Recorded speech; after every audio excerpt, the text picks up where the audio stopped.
afternoon and welcome to the inaugural address of President Robert J. Jones. Please welcome to the stage the University of Washington Gospel Choir, directed by Phyllis Birdwell.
Please welcome to the stage the CEO of UW Medicine, Executive Vice President for Medical Affairs, and Paul G. Ramsey Endowed Dean of the School of Medicine, Dr. Timothy Dellett.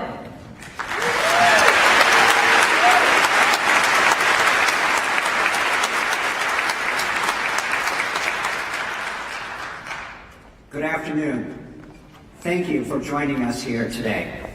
It's my great honor to welcome you to the inaugural address of University of Washington President Robert J. Jones.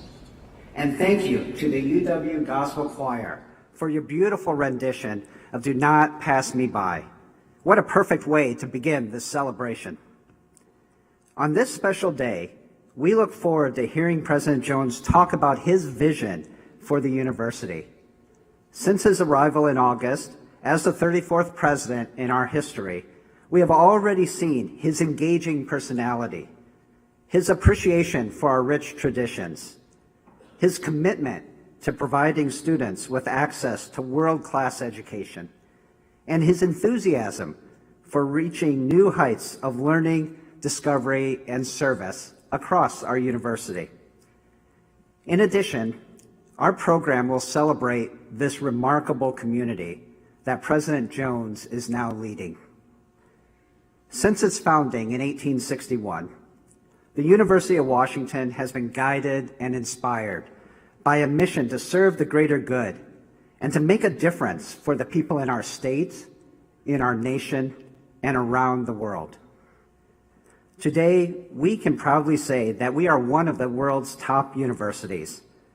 On our 3 campuses, we tackle the most pressing challenges with courage and creativity, individually and collectively, in large and small classrooms, in research labs and hospitals and clinics, in administrative units and shared services.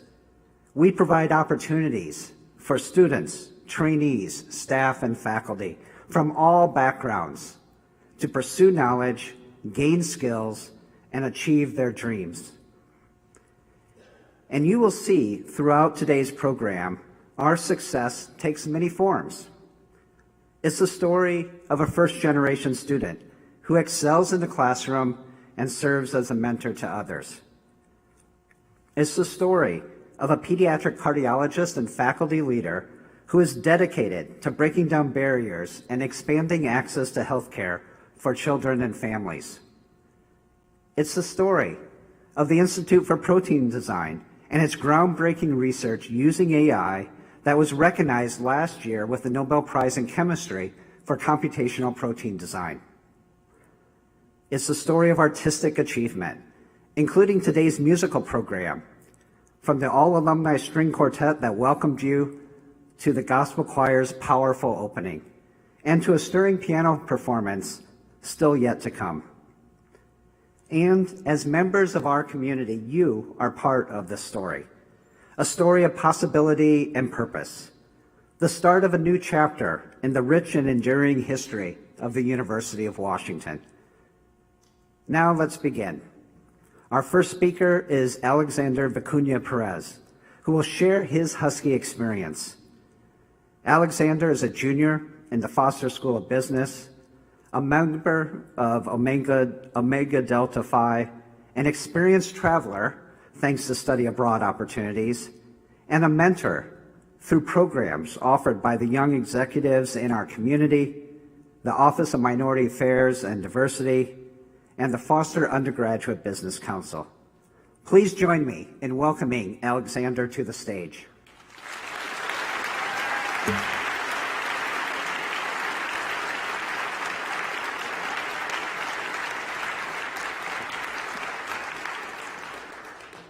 Buenas tardes a todos. Buenas tardes. Good afternoon, everyone. I am delighted to be here to welcome President Robert J. Jones to the University of Washington. For me, it all started at a Shell gas station. And no, I don't mean today started there. Though, like most of us, I find myself at gas stations regularly to fill up or grab a snack. No, I mean it all started there. The beginning of my journey to the UW, the origin of my character, and the root of my ambition, in a Shell station not far from my home in Tequila, Washington. It was at that station where my mom worked, and where I joined her at 5 a.m. in the back kitchen, eating a Danish, and watching as she took great care in hand-making 80 burritos to feed the 7 a.m. rush. She often had aches and pains, but always came home with a smile. My siblings and I couldn't always get the materialistic things we desired, but what I gained from joining my mom in the kitchen was far more valuable. The special gifts of motivation, resilience, and a strong work ethic. I come from a single-parent household and am proudly the first in my family to graduate from high school and go on to pursue higher education.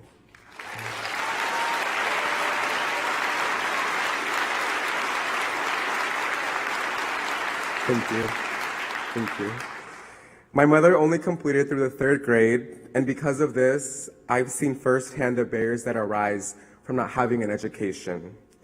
Without a diploma and with the weight of society's stigma, my resourceful mama was relegated to low-wage, labor-intensive jobs, usually working 2 at a time just to make ends meet. As a kid, I couldn't help much, but with my mom's limited English, I often became the one translating mail, important documents, and even at parent-teacher conferences. Her hard work lit a fire within me at a young age. But in my senior year of high school, reality has set in. As I'm sure some of you can relate, I had no idea what I was going to do after graduation. I knew my family didn't have the financial means to send me to university, and I couldn't bear the idea of drowning them or myself with a lifetime of student loan debt. When I applied to the UW on a whim, I didn't feel nervous or excited. I felt indifferent. But then, I got my acceptance to the UW and everything shifted. Not only was I directly admitted to the Foster School of Business, but I was awarded the Costco and Federal Paul Sell scholarships. For the first time in my life, someone besides my mom saw potential in me, even if I didn't see it within myself. And here I am.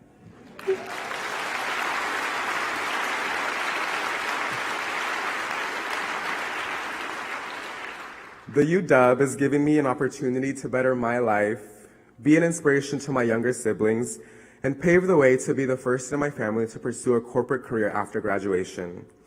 And these scholarships have allowed me the freedom to create the fullest Husky experience possible. At Foster, I'm studying finance, entrepreneurship, and supply chain. I'm also building important connections outside of school through groups like the Multicultural Greek Council and specifically my brotherhood, Omega Delta Phi Fraternity Incorporated. These groups have connected me with my cultural identity as well as a community of successful people who look like me and who know what it's like to be a first-generation college student, a community I hadn't really been a part of before. I'm also serving as a mentor for high schoolers from historically underrepresented communities like mine through the Foster School of Business Young Executives in Our Community program. And I want to take my leadership opportunities internationally. Before my first year at UW, I had never left the US. Today, my passport shows just how much studying abroad has expanded my horizons. I've studied in Spain, Brazil, and Jamaica so far in my undergraduate journey, immersing myself in so many cultures and global systems. Each experience has expanded my worldview and brought me closer to my goal of leading with impact. By believing in students like me, the University of Washington is not just giving us an education, but shaping the trajectory of our lives and the impact we have on the world around us. This is especially true for scholarship recipients who may not otherwise have had that opportunity. To my Latino community, nuestros sueños no terminan aquí. Somos la esperanza de nuestros padres y el ejemplo para nuestros hijos. Cada paso que damos abre el camino para la próxima generación. Nunca olvidemos que llevamos con nosotros la fuerza de nuestros ancestros. And to every Husky here today, we are a testament to the rippling benefits of a UW education.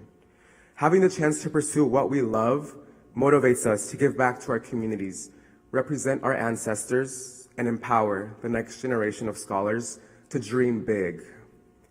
Every one of us carries a story that has brought us here today, and every one of us has the opportunity to shape the future. My story may have started in a gas station, but thanks to the University of Washington, it won't end there. Thank you.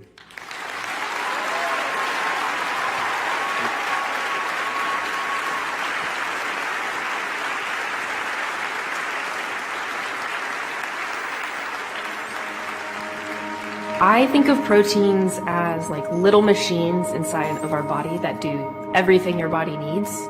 I like to think of them like as beads on a necklace.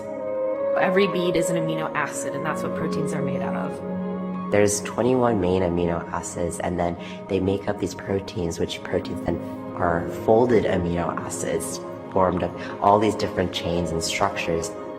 These proteins, they move, they change shape, they respond to chemical signals throughout your body, and they're really what makes all of life possible on Earth. I've always wanted to do science that helps people. I decided that I could use proteins to do that probably the most creative way possible.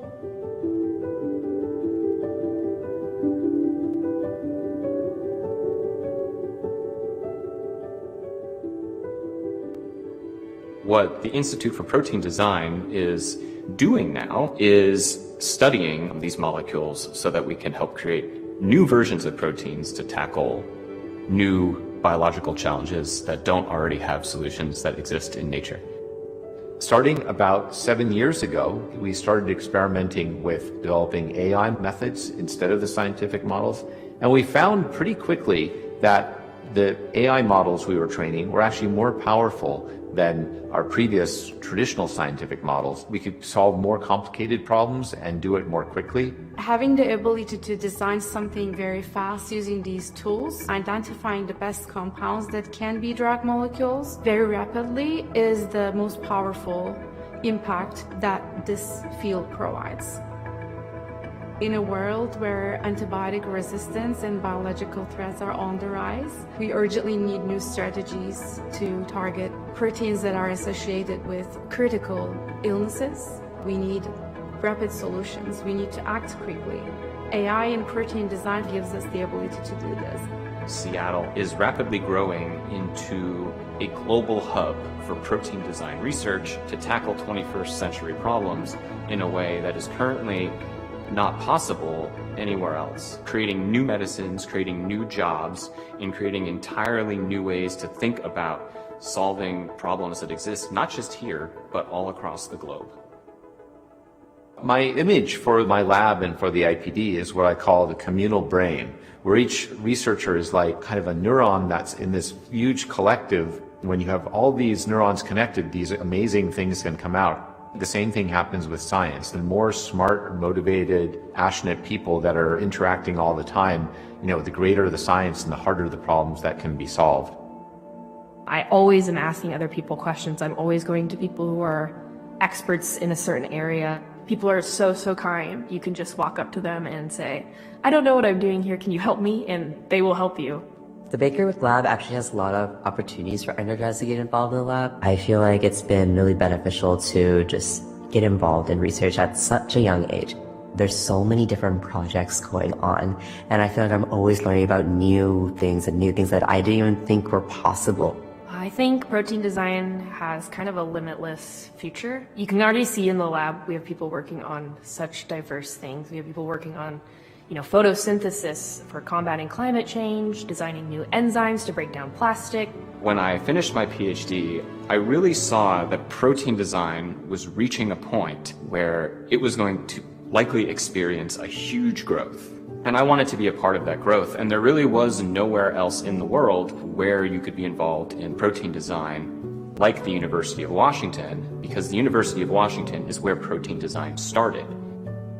I actually came here first in 2015 as an undergraduate researcher. I saw all the amazing resources, all the vibrant collaboration. That experience stayed with me, so I wanted to come to UW again for my PhD. I chose the University of Washington because I love Seattle, and I think the University of Washington in particular had so many opportunities for research for what I was interested in. Since you're on campus, you get to know professors, you get the opportunity to teach, and then you can also get in connection with lots of different industry partners that we work with. Lots of labs at University of Washington collaborate across the greater Seattle area. All of it combined just felt like it was the best fit for me. I felt like UW had a lot of opportunity. I truly have really enjoyed research as an undergrad. I realized that I loved protein design so much. I couldn't see myself being at a different lab. I've had over 100 students and postdocs go on to faculty positions now, and a much larger number go on to start new companies, and it's like this great extended family. After I gave my Nobel lecture and the lights came on and I saw that a quarter of the audience were people that I knew that I had worked with, it's very clear to me then that, my real role is I'm making the scientific discoveries is one thing, but really training and mentoring all these wonderful people who go on and do these wonderful things is really great. The prizes are just, they're sort of a recognition of where we've got to at this point, but we think the future is going to be even more exciting. For your family, for our future, Be boundless. Be boundless. Be boundless. Please welcome to the stage Chair of the Faculty Senate and Professor of Pediatrics, Dr. Arti Bhatt.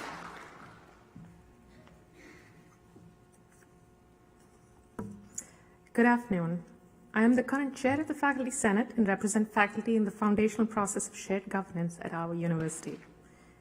At first glance, creating access to excellence for students like Alexander and supporting groundbreaking research like the Institute of Protein Design may not appear to have anything in common with shared governance.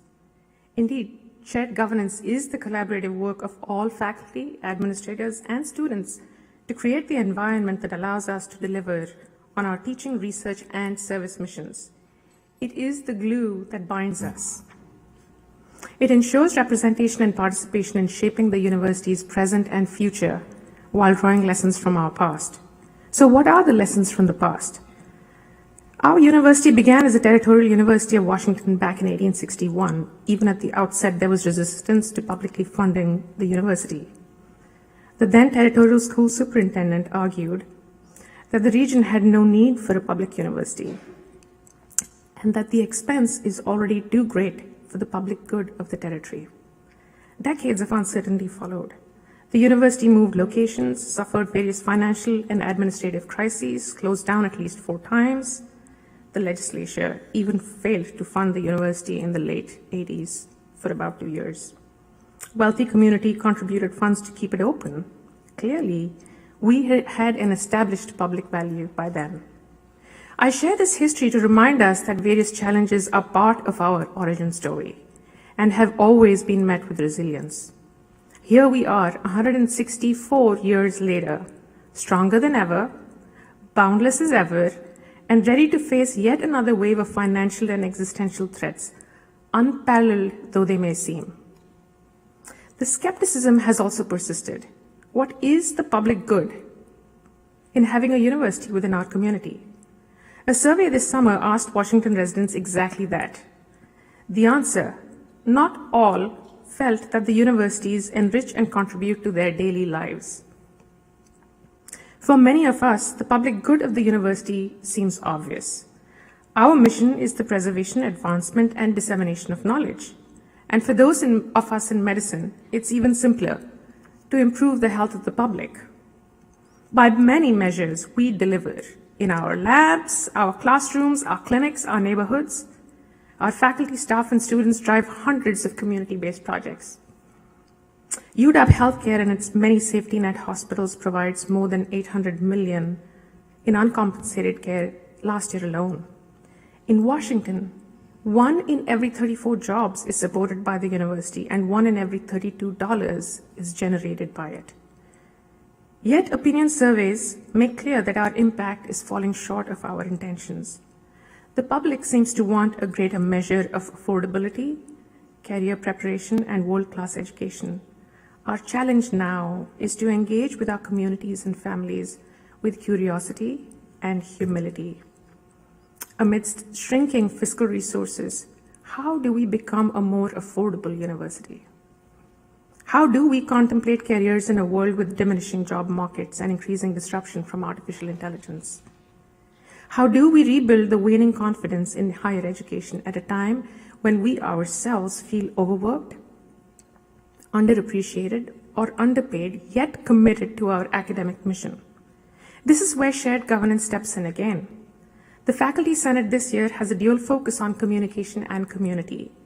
We hope these same principles will renew our sense of purpose and regain our relevance to the people of the state. Our impact is strongest when we see past our seeming differences to the many things that unite us. The word Ubuntu captures a South African value system. It means I am because we are. A Sanskrit phrase from my own culture, Vasudhaiva Kutumbakam, means the world is one family. As President Jones leads our new 5-year strategic plan, we must pull in our communities, face our moment with unity and solidarity, and seek the opportunity in our challenges to continue to be boundless. Thank you for being a part of this incredible community of service and for the opportunity to speak with you as part of today's joyful celebrations to welcome President Jones to the university. And now it's my pleasure to introduce doctoral candidate in the School of Music, Cece Lee, who will be performing Jodo by Maurice Ravel. Please welcome Cece Lee.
Please welcome to the stage Chair of the University of Washington Board of Regents, Regent Leonard Forsman.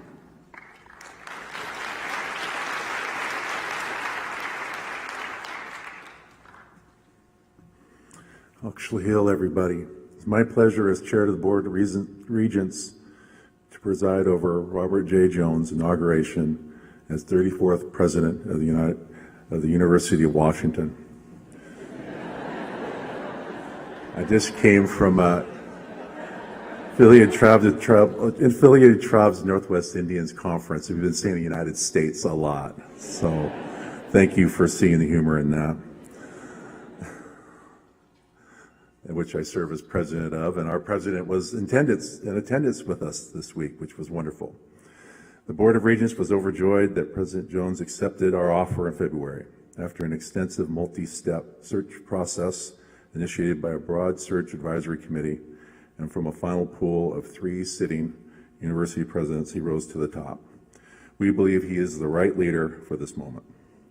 As chairman of the Suquamish tribe, I want to acknowledge the Coast Salish peoples of this land, the land which touches the shared waters of all tribes and bands within the Suquamish, Tulalip, and Muckleshoot nations. We often tell the story of the University of Washington as if it emerged from nothing in 1861. In 1854, Territorial Governor Isaac Stevens conceived of a university for Washington just as tribal leaders, including my ancestor Chief Seattle, made the difficult choice to renounce violence and sign the 1855 Treaty of Point Elliott. What followed was a difficult century for my people and for other tribal nations. The century that came after has been brighter through recognition of treaty rights and the recovery of tribal cultures, significantly enabled by a number of university institutions, including the University School of Law, the Burke Museum, and School of Fisheries. The first century of the University of Washington was also difficult. It took decades to get this ambitious idea off the ground. The UW closed 3 times in the 19th century, only awarded its first bachelor's degree in 1876, and faced decades of underfunding before growing into the institution we know today. Now, UW enrolls 60,000 students and produces 10,000 world-changing graduates every year. Our faculty, researchers, and students bring knowledge, skills, and citizenship to a divided nation and world.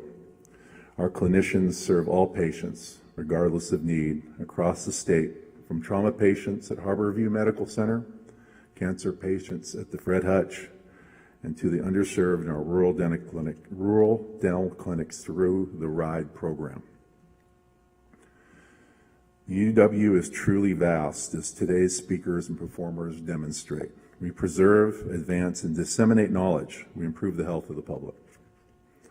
Governor Stevens had some bad ideas and some visionary ones. The creation of a university for Washington was among the latter. Chief Seattle also had a vision. At a time of conflict among tribes with white settlers, he chose a future of peace and possible survival of his people, even at great price in the short term. The University of Washington is the fruit of those 2 visions.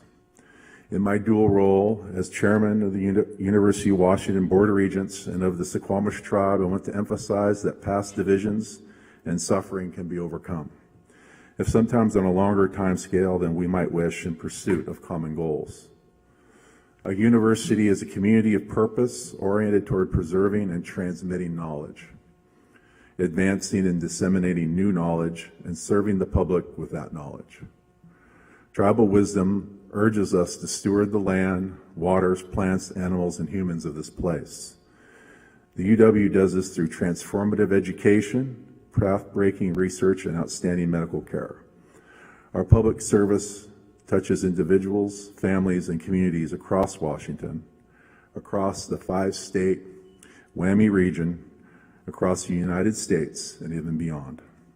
I am proud that Robert J. Jones has agreed to lead this university of global stature located on tribal land in a city named after my ancestor. I believe in the power of the spirit world that guides us on what many of us call the Red Road. I try to walk this path, and I don't believe that it's a coincidence that President Jones and I are together today with all of you as witnesses. This was meant to be. There are real challenges ahead, particularly to the funding models that sustain our research and clinical missions. But I'm convinced that President Jones is the right man at the right time. May we all be infected by his optimism. President Jones is a widely recognized scholar and an experienced leader of public flagship universities. He is an outstanding crop physiologist who rose through the academic ranks at the University of Minnesota before leading the University of Albany and the University of Illinois Urbana-Champaign. That may be Urbana-Champaign. I'm sure he'll be corrected shortly. His peers have chosen him to chair the board of the Association of American Universities, the board of the Association of Public and Land-Grant Universities, and the Big Ten Council of Presidents and Chancellors. President Jones embodies the best of America. He rose from humble beginnings in the segregated South. Through hard work, through mentors who recognized his potential, and through public universities that offer him the chance to develop his exceptional qualities. He leads to serve the public, every public of our large and varied state. More than many, he understands the distance one can travel in a human life, and just how important universities are to that journey. His emerging strategic priorities reflect that understanding. We look forward to hearing more about them shortly. Last month, Regent Hernandez, our student regent, represented me as witness of a blessing of a new story pole facing Denny Hall, the first major piece of outdoor Coast Salish culture on the Seattle campus. The pole tells the story of this place, from Tahoma to the Salish Sea, and faces the building named for the settler and friend of Chief Seattle and benefactor, whose joint gift of land permitted the foundation of the UW. Similarly, as the first travel regent and chair of the board, I welcome you to this place and to the charge you've taken up. Please join me in a warm welcome to the 34th President of the University of Washington, Robert J. Jones.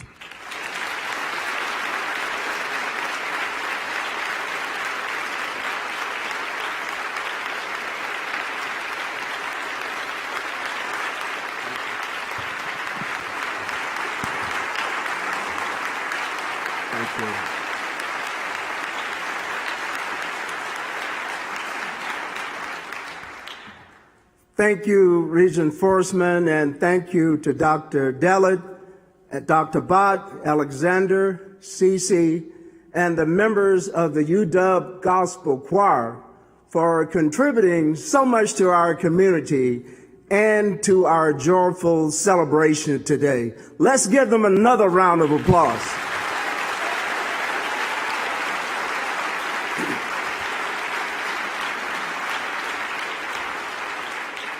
I also want to give a very special thanks to our Board of Regents, the Board of Deans and Chancellors, and members of the President's and Provost Council, and the Faculty Senate.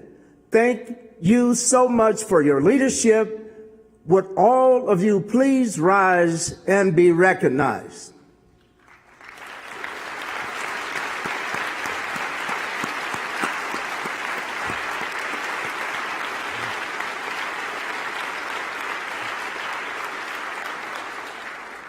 And thank you all for joining us, whether you're here in Meany Hall or watching via live stream.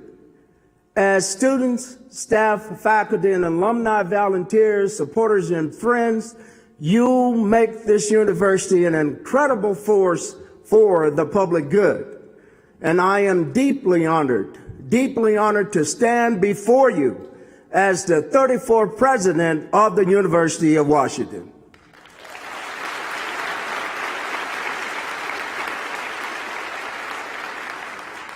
You know, at moments like this, I am reminded that by every conventional measure and statistical predictor, I am not supposed to be here. My path to this place was virtually impossible. Because as you've heard, I was born and raised in Dawson, Georgia. a farming town of about 5,000 in southwestern Georgia. My parents were sharecroppers.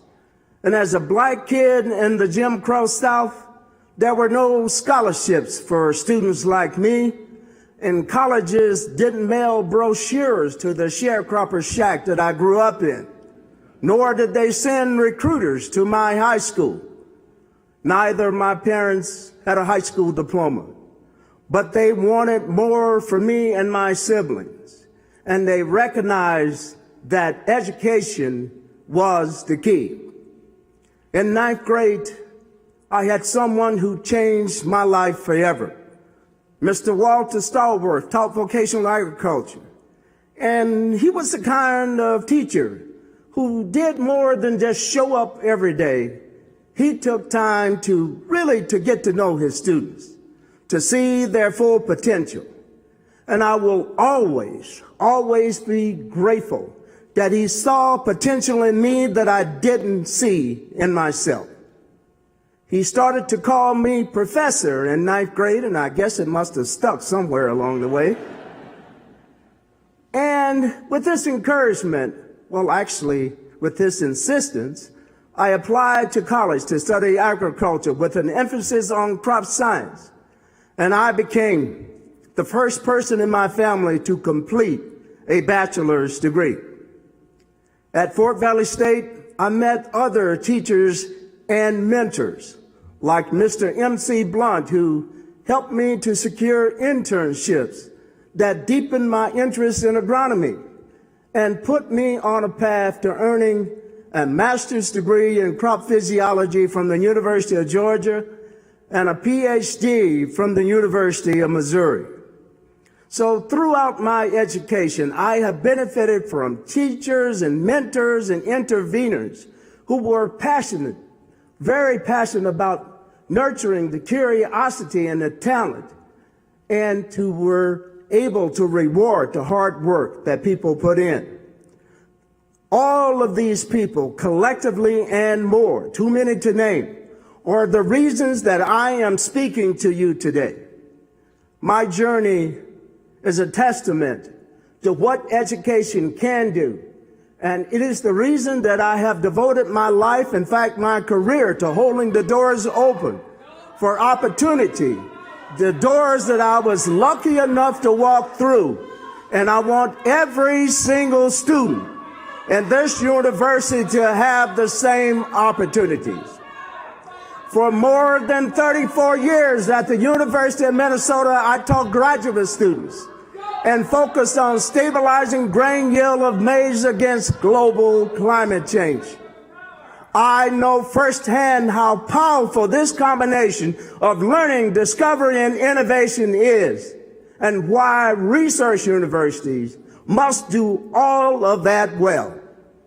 As an administrator, I have made student access and affordability my highest priority, because higher education is not a privilege for the few, but a public good that must be available and accessible to all.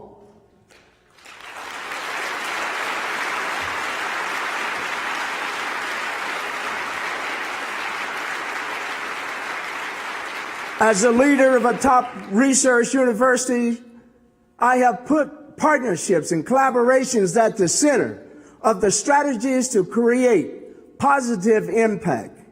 Greater Partnership uses the power of industry, philanthropic, and public investments to celebrate groundbreaking discoveries where our research expertise intersects with the greatest public need.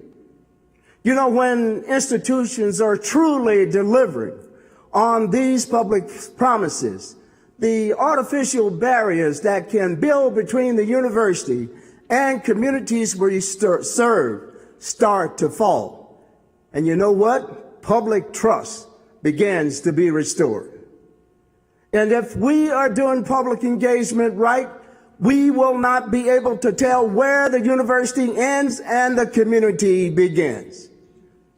I was drawn to this university, to this great University of Washington, because no university is better prepared and equipped to succeed at these aims of expanding educational access, supercharging discovery and innovation, and engaging deeply, deeply with the public, both locally and globally. While this is certainly not my first rodeo, as they say, the opportunity to lead and facilitate that work at the UW was an offer that, frankly, I could not refuse.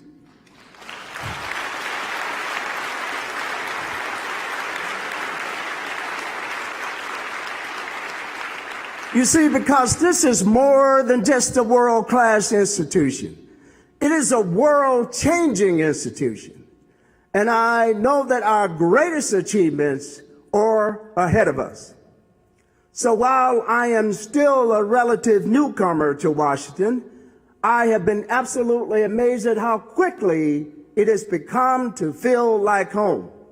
And I am deeply grateful for the warm welcome that you have extended to me and my wife, Lynn, as we discover all the things that makes the Pacific Northwest so amazing and so special. Above all, I am grateful to be joining all of you in the journey ahead.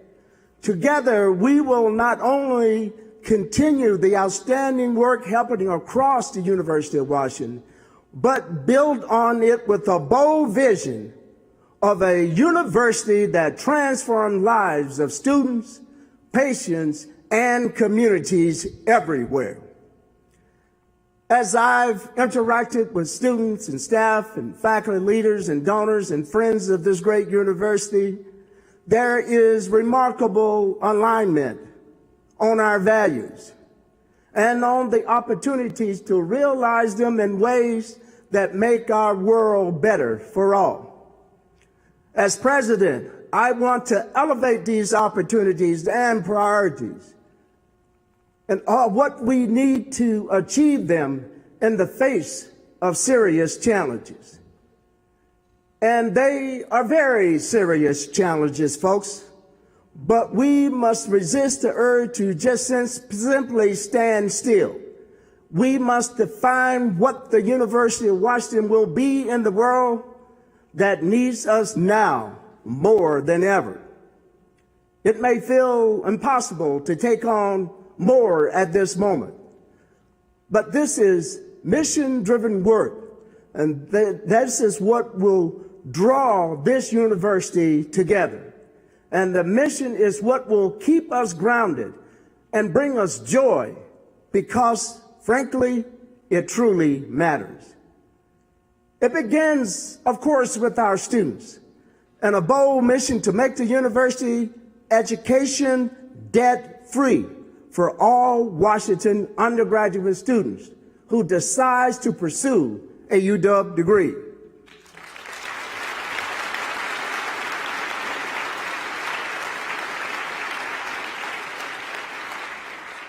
Now, I want you to notice that I said debt-free, not free. Because my parents instilled in me the belief that if something is free, it probably isn't worth very much. And what the University of Washington offers its students has tremendous values. But an excellent debt-free education is not only consistent with the founding principles of this public university, it serves the broader needs of society. Because too often, much too often, students, particularly those from low-income backgrounds and first-generation families, communities of color, face a stark choice, taking on crushing debt or to forego their dreams and aspirations. The prospect of enormous educational debt keeps too many from even applying to college. This leaves talented young people on the sidelines, and it limits their economic opportunities. For those that do take on debt, they may be turned away from fields where they are sorely needed, like teaching, social work, and the nonprofit sector. It may keep them from pursuing graduate and professional degrees, not only the ones that create economic mobility, but it also produces the skills and professionals who provide the health care, the legal service, who design our bridges, and yes, who can balance a budget. And let's not overlook how debt is an economic drag that delays home ownership, starting a family, and suppresses entrepreneurship and widens inequality. But if you will, let's imagine a UW where every student could graduate unburdened by debt, where talent and drive, not wealth, will determine opportunities, where every UW diploma represents an unfettered opportunity to serve, to innovate, and to lead. Folks, this is not a pipe dream, because I remind you, last year, 71% of UW undergraduates graduated with no known debt, thanks in part to the Husky Promise. So I challenge us to close the gap. We have the philanthropic spirit, the sense of mission, and the expertise to make it happen. Debt-free college is not just an economic policy. I believe it's a moral imperative.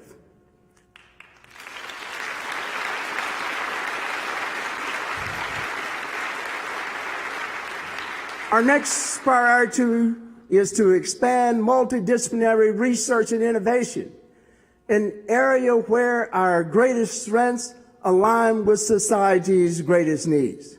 Whether it's in human health, advanced technology, climate change, clean energy, research university like UW makes America healthier, safer, and more prosperous. But making progress against these pressing challenges depend on bold investments and partnerships between the academy, industry, the public sector, and donors that are truly paradigm shifting. The challenges we face are certainly complex and interconnected. They demand a deeper and more sophisticated form of partnerships, what I've been known to call as radical collaborations. The University of Washington has long been a leader in cutting-edge research and innovation, but the next era requires more, so much more. It will require us to move beyond multidisciplinary work. We must develop unconventional models that will mobilize every kind of stakeholder. We must convene thinkers from across domains, from engineering to policymakers, from CEOs to community organizers, to generate holistic, actionable solutions that are built to scale. This is already happening across our institution. It's happening in the Population Health Initiative and in the Institute for Protein Design. It's happening in the Kearns Engineering-Based Medicine Initiative and in the Center for an Informed Public, and in countless other examples from our faculty in the arts and the humanities and in the sciences. But what could we accomplish? Just imagine, what could we accomplish if we threw open the doors to even deeper collaboration that dares to solve the most serious issue our nation is facing? I'm talking about moonshot strategies like curing cancer, treating Alzheimer's, developing clean energy, making plastics biodegradable, and advancing quantum computing and AI for the public good, just to name a few. Our ambitions should be boundless and aggressive. We must be willing to step up to the plate, just like the Mariners, and take a big swing.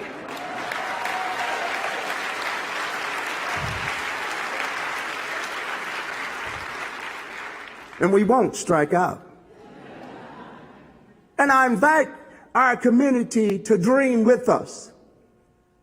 We want to invest in collaborative infrastructure, in incentivize innovation and partnership, and deepen alliances with other universities, industries, government, philanthropists, and philanthropic communities and community leaders. Because our mission is not just to discover, but to convert discovery into impact.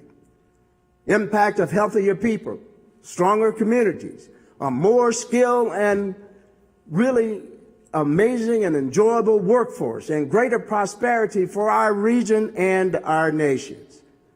These objectives are inextricably bound to our final strategy, and that is to eradicate the artificial lines that divide the university from the communities that we serve. UW is not a separate entity. In the cities of Seattle, Bothell, and Tacoma, and throughout the Puget Sound, our connections are obvious.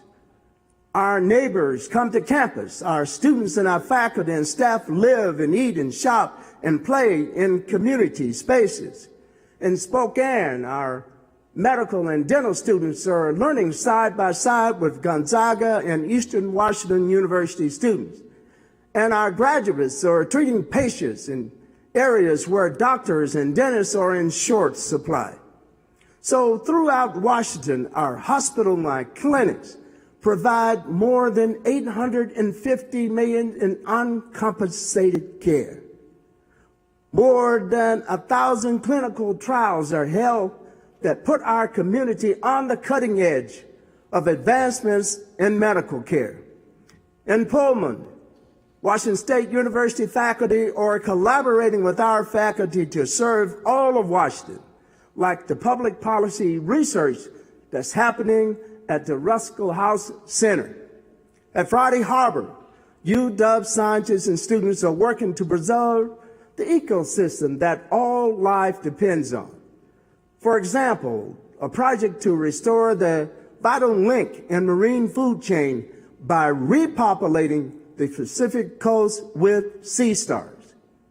Perhaps from across the regions, our collaborations in the Northwest Climate Adaptation Center and working with the affiliated tribes of Indians to support Native communities in adapting to climate change is some of the most important work we do.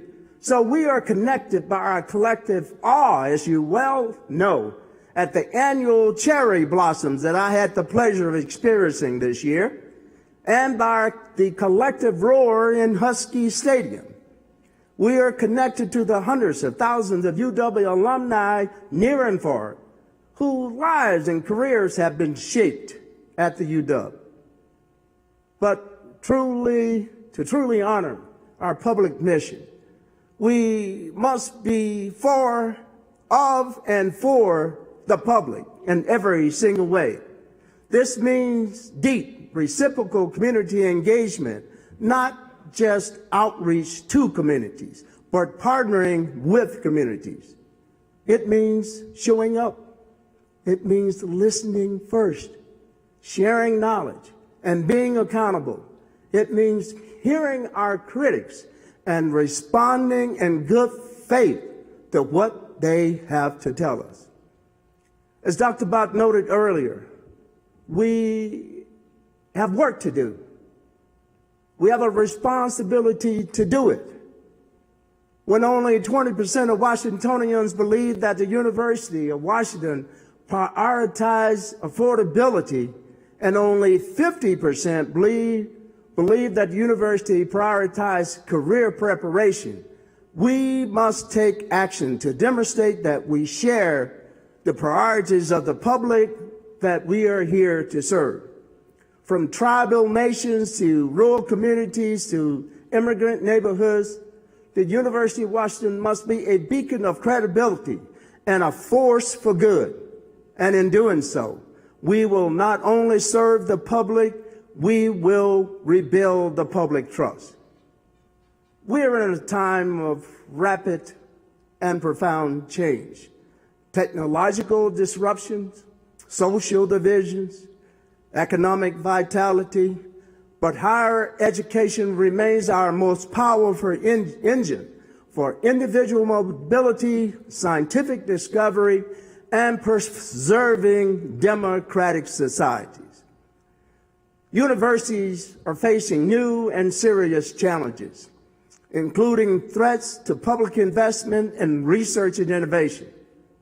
For more than 80 years, the compact between the federal government and research universities has produced the most fertile period of progress in human history.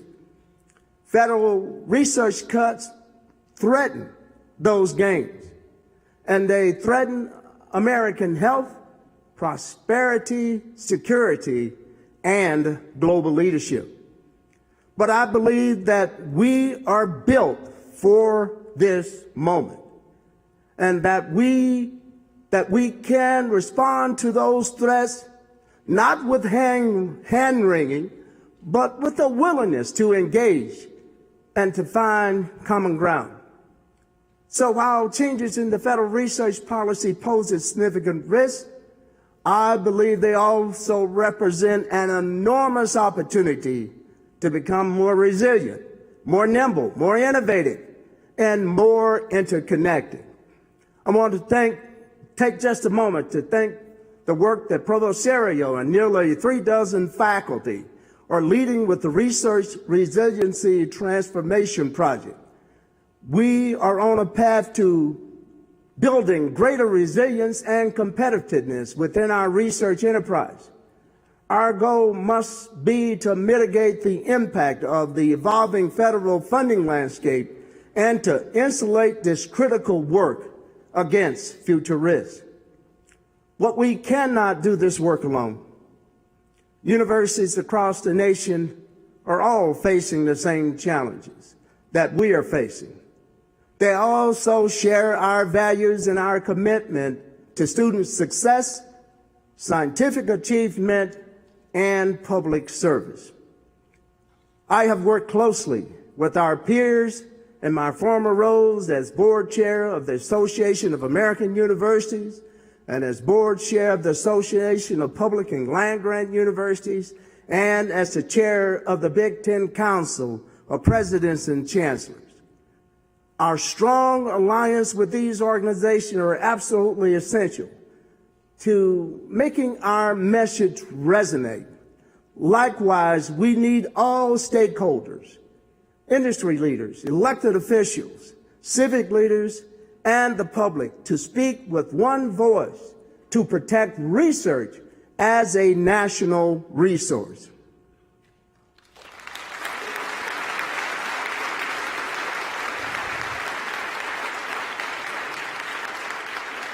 In this time of state budget cuts, we must also address internal structural issues and reform our budget model.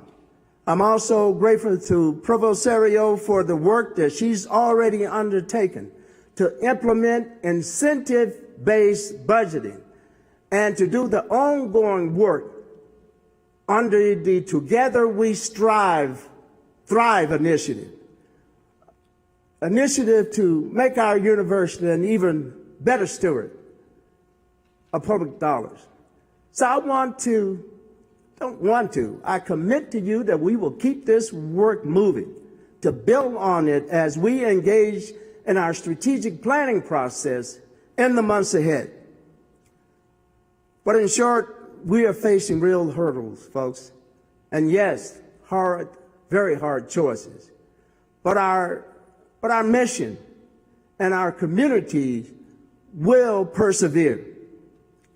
We will face those hurdles head on with transparency, strategic discipline, and collective commitment to innovation. Because with these challenges comes opportunities. They include the upcoming campaign, which will certainly be the most ambitious fundraising effort in UW's history. And most importantly, it will provide the opportunity to realize the vision of access and affordability for our students and to amplify our research and innovation for the public good. By partnering with supporters to take on the grand challenges of our time, we will call upon a broad base of support from our passionate alumni and our visionary donors, legislators, and community leaders to build the financial foundation for lasting impact at scale. We will play to our enormous strengths and increase our resilience and strengthen the ties with the communities we serve. I hope you would agree that the UW is a vast and complex organism. It is an engine of learning and economic opportunity. It's a world-class healthcare system and an unmatched leader in research and innovation and a global force for the good of humanity. This is a moment to lead, to rise, to redefine what a 21st century public research university can and must be. We are equipped for this moment, and together we will succeed. I am deeply humbled and honored to be joining this community, the faculty, staff, and students, alumni, and friends and supporters. I invite you to come together as we write the next chapter in the history of the University of Washington. Thank you for allowing me to be with you. Bless you all.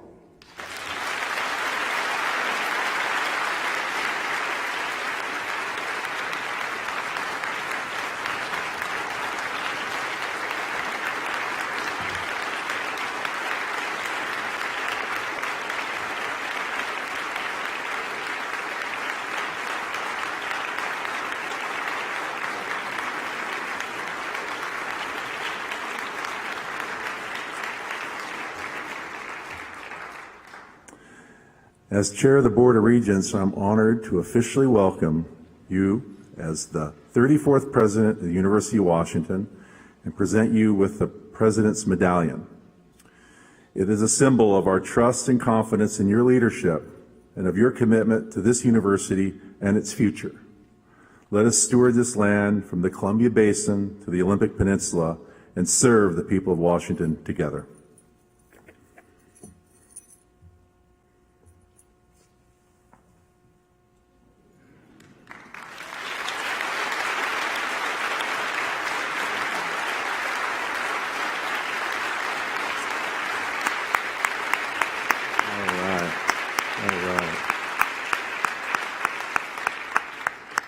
And now, as we bring this program to a close, it is my pleasure to welcome Provost Tricia Serio to the stage.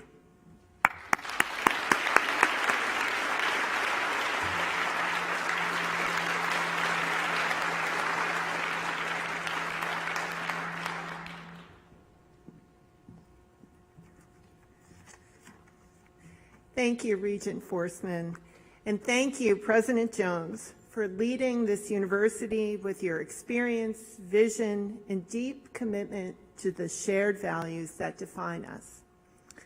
What we've seen on this stage and on the screen today is just a sliver of the discovery and creativity that happens every minute of every day in every corner of this university. Be Boundless is not just a slogan, it's a promise we make to one another. Each of us brings unique histories, experiences, perspectives, passions, ambitions, and aspirations to the University of Washington. These individual contributions knit together to define who we are as an institution. Their greatest power emerges when they intersect. When students, faculty, and staff work across disciplines, campuses, and communities, when we collaborate intentionally, we create opportunities that no single individual, department, or discipline could achieve alone. That is our power and our opportunity. We know what happens when we remove barriers to learning, discovery, and engagement, forge unconventional partnerships, meet communities where they are. This is how breakthroughs happen, through the creativity that is unleashed by working together. Even as we face real pressures, we're not passive in this story.